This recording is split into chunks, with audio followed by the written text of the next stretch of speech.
welcome back. It's been a while since I've done a ring pour. It sure has. And I was thinking about it last night and I've never done, I don't think I have, done a ring pour with the Mont Marte Studio paints since I've changed over from Global. I haven't done one, so let's do that today, hey? Change things up a little bit. Now for ring pours, the most important thing you need to remember is your mix has to be thicker. So there's three types of consistencies I use. The thinnest is for swipes, the middle one is for flip cups, and then the thickest is for ring pours. If you don't have a thick mix, your rings won't stay nice and round. They'll kind of go wobbly, maybe zigzag. Your colours will blend. So yeah, it's really important to have a thicker mix. I have used 70% glue and 30% water, and then I've mixed that 1-to-1 with my paints. For a flip cup, I do 60-40, so it's thinner.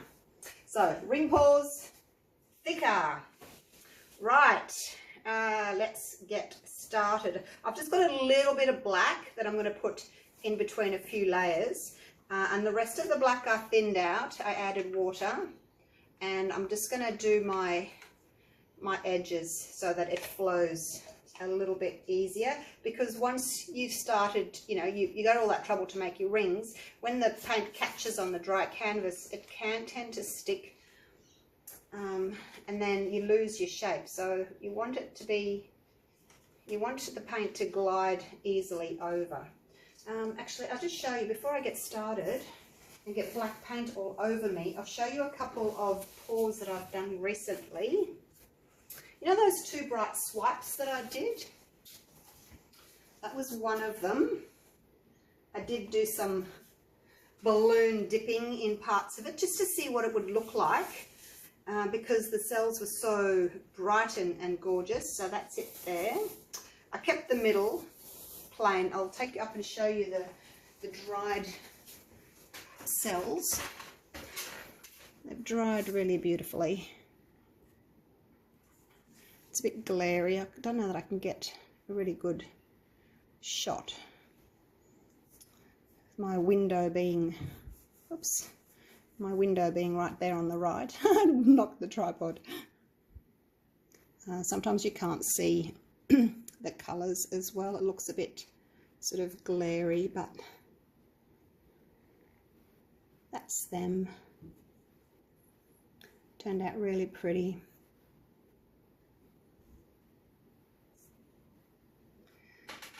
Okay, and then the other one was this one where I made, the first one I sort of tilted all my yellow off, and then I did it again and I didn't tilt the yellow off, so that's it there. Also it dried beautifully. I love this one. There was no way I was dipping this one. I kind of feel that you dip into mistakes and if you've got gorgeous cells like this, you know, why disrupt them by putting big blobs on them? But look, you know, balloon dips have their time and place, but it just was not for this canvas. Beautiful, beautiful cells. I didn't want to ruin them. All right, so that's it there.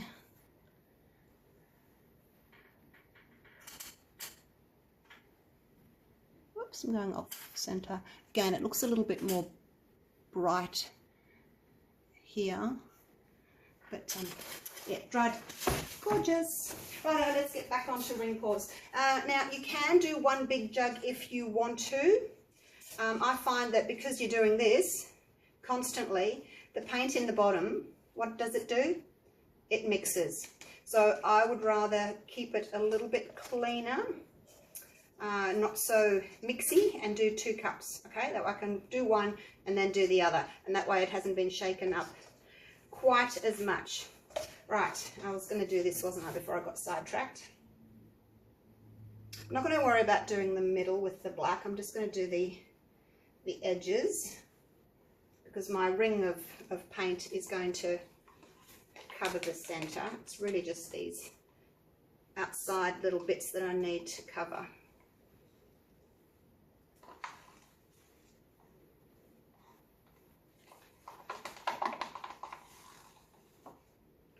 So you guys know that I breed teacup poodles, most of you do, and my little girl Bronte, who had babies, 4 weeks tomorrow they'll be, by cesarean section.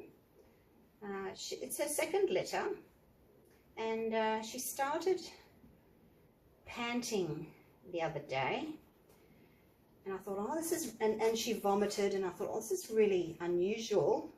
Wonder what's going on with her. And I took her temperature, and she was really hot, 38.5, which is hot for a dog. That's centigrade. I don't know what it is in Fahrenheit, sorry. So yeah, and the vomiting, the panting, the temperature. She was walking really stiffly. She was really restless. I have seen these symptoms before, so I knew what it was. So I acted really quickly. When female dogs are feeding their puppies, they lose a lot of calcium, and they get really low in calcium, and it's called, I've just forgotten the word, eclampsia. There we go. Humans get it as well, but they get pre-eclampsia, before the birth. Some of you ladies that have had babies may know about pre-eclampsia. Dogs, on the other hand, they have it afterwards, postnatally, from low calcium levels, because the puppies are taking all their calcium. So I do have a big bottle of calcium syrup, which I have on hand. It's actually really, really dangerous. Dogs can die from it. It starts with the panting and the shaking, and it can lead to seizures, and it can lead to death. So you have to act really, really fast. It is a medical emergency, but because I've been breeding for so long and I know the symptoms and I know how to treat it, I was able to give her the calcium syrup really quickly, and in about an hour those symptoms were gone. So I do have to give her calcium syrup every day now, just to make sure that she is getting enough calcium, and you know, also foods that are high in calcium. I give her puppy milk as well. So yeah, that was what's been happening.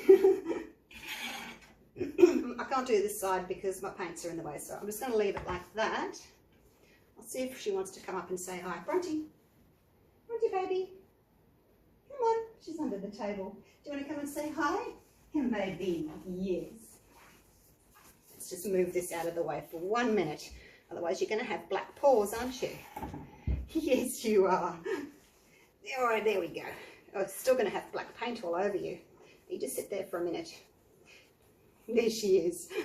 I'll try not to get paint all over you. Say hi to everyone in YouTube land. That's her, my little Bronte. Hey, yes, you're a good baby. All right, let me pick you up so you don't knock the paint off. You go back under the table. I've got a bed under the table. Actually, I've got 4 dogs under there at the moment. I've got Bronte and Zoe and Ruby. Hey, Bronte. Hey, Ruby. And Izzy. So they're under the table. Righto. Paints.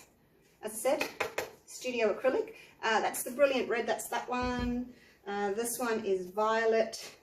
We've got yellow, magenta, that's the phthalo blue. I'm not going to get every bottle off the shelf. They're too big and heavy. Turquoise and black.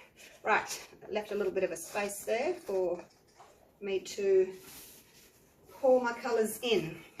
Right, now, a little tiny bit of black. I'll layer 1 cup and then I'll layer the other one. You can just get out of the way for now. Oh, her hair. Oh, her hair. My gosh, I'm molting. Right. So I think what do I want to do? I think I'll just do 1 layer in each cup. So half the paint and save the other half for the next cup. Now I'm keeping the black away from the yellow keeping the turquoise away from the orange. I do know for a fact this orange is going to take over, so I'm only going to put a little bit in because I know it's not going to play nice. And then I think I'll just pop a little bit of black, just a smidge there, and then the purple. Okay, so that's you done. If I've still got more paint, I can add more. A little bit of black. I've got a little bit of turquoise left there. I think I'll just finish it off here. Just gently pour it over the top.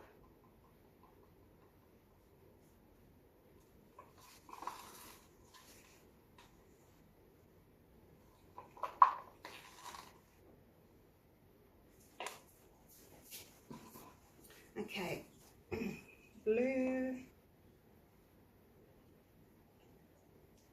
I won't scrape them yet. I want to see how much paint I've got. Because if I've got too much in this cup, oh, look, it's already more. Oh dear. I'm obviously doing bigger layers in this cup. Oh no, I didn't want that much orange. Get out. Not concentrating. Okay, purple. Now I'll do some more layers over here just to finish this paint off.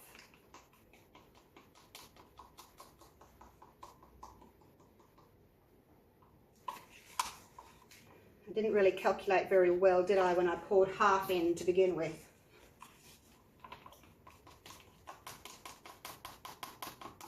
The problem with having too small of a layer is it's a very, little amount of paint, and it doesn't make a statement. I'm not putting in more orange in, so sometimes it's hard to see the color because it's going to melt in or mix in with the other colors if there's only a tiny bit, whereas if you have a large amount of each color, they don't tend to blend as much. That's it. And I'm not going to use any more purple either. The purple might be a little bit too overpowering. Now this is the one that's got the most colours in it. So no. So this is going to have the bigger rings. So do I want that to be on the outside? No, because they're going to stretch anyway. Oh, I don't know. Let's just do this one. So pinch it in the middle. That's about my center there, I think. I'll have to come and finish my side. Okay, now take your time with the ring pours. There's no rush. Try and get nice and close to the surface so that you can get a nice circle happening. If you're too high, it's going to go kind of wobbly and you won't get those rings. You'll get more of a wobble. So get down nice and low and go, go, go.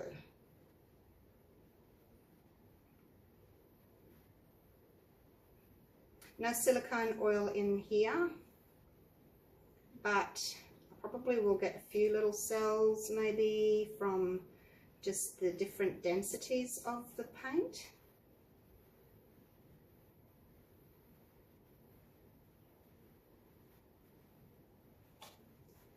Okay, stop that one there. And do the next one. So you pinch it from where the colours were poured in. Okay. I'm going to pour a little bit of that out first in case there's a lot of purple there, which there is.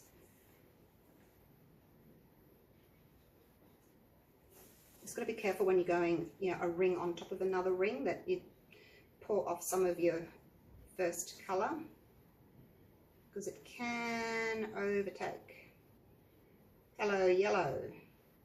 Nice to see you. Okay, so now I'm getting into my beautiful rings. You tend to get rings more on one side and maybe you get more block color on the other side. You can, if you want to, change direction with your circles, but I actually just want them all to be the same. I don't mind if I have more blocks of color on one side.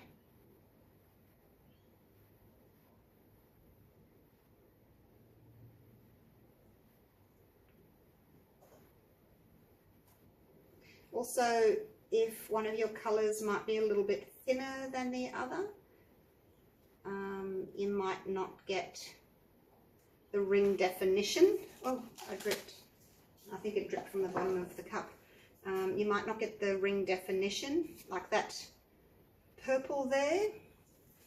Like there's a big block of purple. So it may have been a little bit thinner than the others. Now if you do a boo-boo, you can just, before you stretch it, sort of disguise the fact that there's a blob there with your little skewer. I probably should torch it because I can see lots of bubbles. They may turn into cells, but there's not much I can do about that. They need to be popped at some stage, whether it's now or later, so it might as well be now.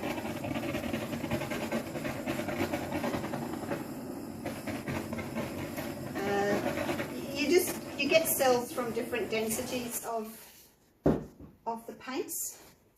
It's just how it is. Okay, let the fun begin. Let me loosen it up. Now I'm going to go around in a circle first, and then a bigger circle,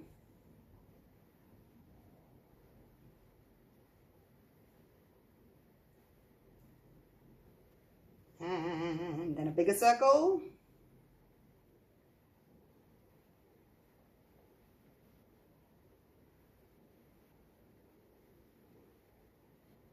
it's like a big rainbow circle, isn't it? Okay, now we have to think, what do we want to do? Do we want to keep the center in the middle of the canvas and have rings all the way around? Do we want to bring that down here and then just have a big kind of a rainbow?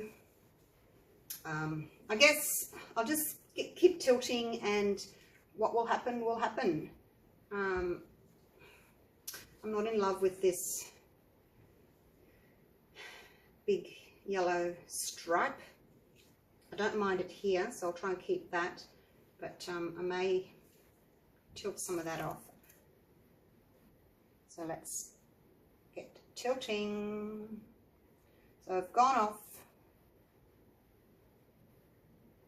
in all directions, so let's go there. I'll keep a little bit of that yellow. Actually, I won't do that. I don't mind at all if I've got a little bit of black left. So now that you've gone around in big circles, you kind of have to go back to the middle and then change direction because you want the paint to flow into that corner.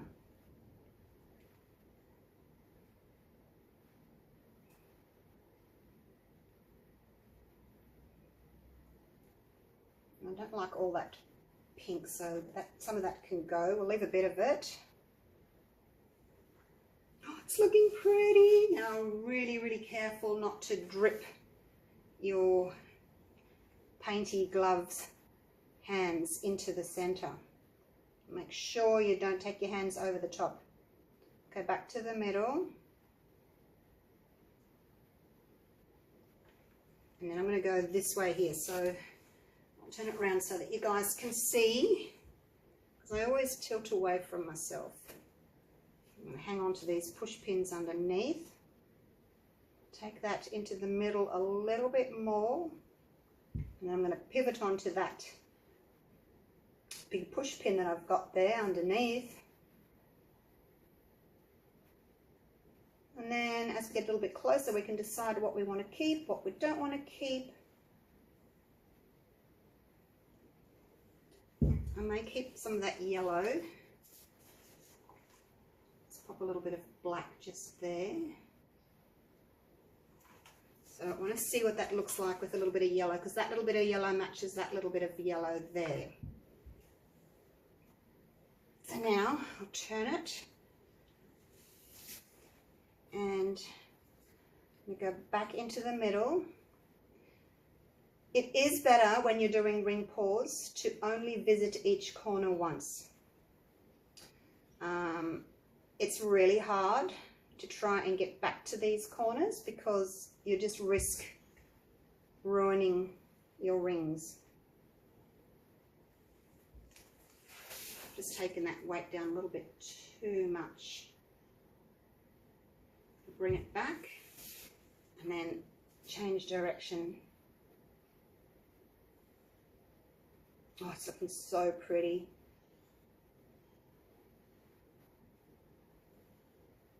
I'm gonna keep some of that bluey bit there on the end, if I can. Okay, it's just touching the corner there. And back. Okay, and before I take it back, I don't like that pink. See how that pink is making that line? Don't like that. So before I take the weight of it back, the opposite direction, I'm going to get rid of that magenta line there.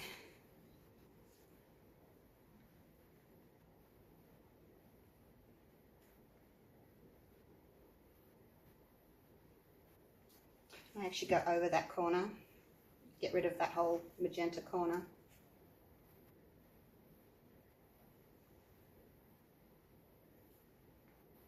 Because I really like what's happening on the opposite side. If I take it all back so it's just the blue, which is what I said at the beginning, that I may take it all the way to the corner and then just have like a rainbow effect. And that is exactly what's happened. Wasn't planning to do that, it just kind of happened. Okay, so now I need to get the weight of the paint back to the middle because it's all down the side there where that black ring is around the blue. I should say the blue around the black. Now, this is where you have to be really careful. Don't over tilt. You're better off just saying, hey, I'm really happy with that, and leaving it. I'm just going to wipe my gloves here while I stare at it. Love this little bit of pink on the corner here. We've got some purple there, got some purple there, blue here, and then all the reddy colours there. Oh, it's just gorgeous. Love it. So those people that struggle with ring pours, have another go. Make sure that you've got lots of paint. This is a 40 centimetre by 40 centimetre canvas, 16 inch. I made up 700 grams of mixed paint. If you want to know what that is in ounces, just divide it by 30. My calculator's in my phone up there on the tripod, so I can't help you with that at the moment. Just divide it by 30, and that'll tell you how many ounces you need. I could have, I actually did a little tiny practice pour before this, just to test my consistency. So I used probably half a cup of paint, which in hindsight might have been nice to have. As you start really stretching your rings out, they kind of start going a little bit wobbly. So the more paint you have, the better result you're going to get. So 1, have lots of paint. 2, make your paint thicker than you would normally make. And 3, when you're doing your rings, get down really, really low. If you're way up here, the paint's going to do this wobbly thing and it's not going to stay in its rings. So make sure you get down low and kind of do ribbons, okay? You guys can do it. I know you can. You just have to practice. just going to pop a little bit of pink on this corner, a little tiny bit left, rather than have the black on there. That tiny little bit of yellow underneath it. I think my corners are all done. I love it! Rainbow rings. Oh my gosh, I love it so much. And I'm really happy that the Mont Marte paints worked with the ring pull. If I'd had my mix thinner, this just would not have turned out so pretty. It really wouldn't have. I'll fix that later. I'm fiddling with this tiny little bit of blank canvas that needs a drop of pink on it. It's bugging me. There. Okay. Done!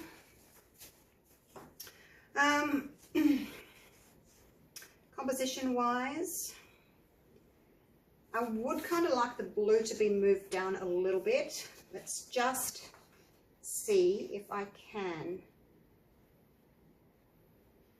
And then maybe get rid of this one little stripe, but I don't know that I can get all the way back down there.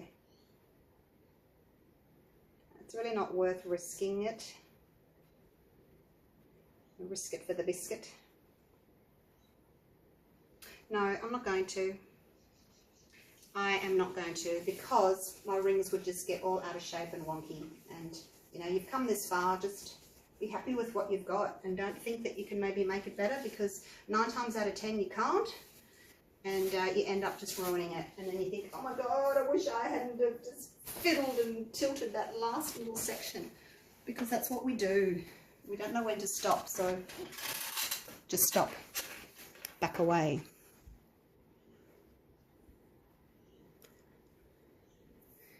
Now you can see what I mean about the orange taking over. I put a tiny, tiny bit of orange in each cup. And the purple also takes over. But I don't mind it. I like the dark against the light, and you see how you've got that sort of fire and ice thing happening. So pretty. So it's got oil in it.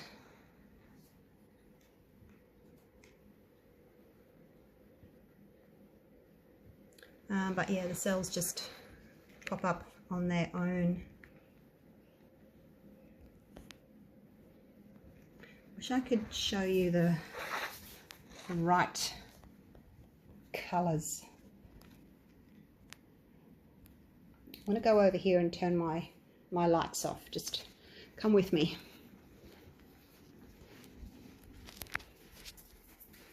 All right, let's turn that off. There's my little doggies. Hey, Bronte baby. Mummy's not finished yet. There's the little bed under there. Hey, guys. Hello. Hello. Okay. Back over. All right, see the difference? That's without the lights on. That's the true colour. It looks much better. Oh, I love it. Have a go. Those of you that say, I can't do ring pours, you can. Just follow my rules. Oh, still one light above me. Watch the video again. We'll put it on the background while you're pouring. And I know you guys can do it. And show me your results. I'd love to see them. Pop them up on Pouring Your Heart Out with Julie on Facebook. And we can have a chat about them then. I have actually got a challenge at the moment, a group challenge on. It's all about ring pours. So if you want to take part, please join. Join as yourself, not as your business. I don't accept business groups. And yeah, we'll do ring pours this month. All right, thanks for watching. Hope you've enjoyed that. Hope you've learnt something. I'll see you real soon for the next one, okay? Bye for now.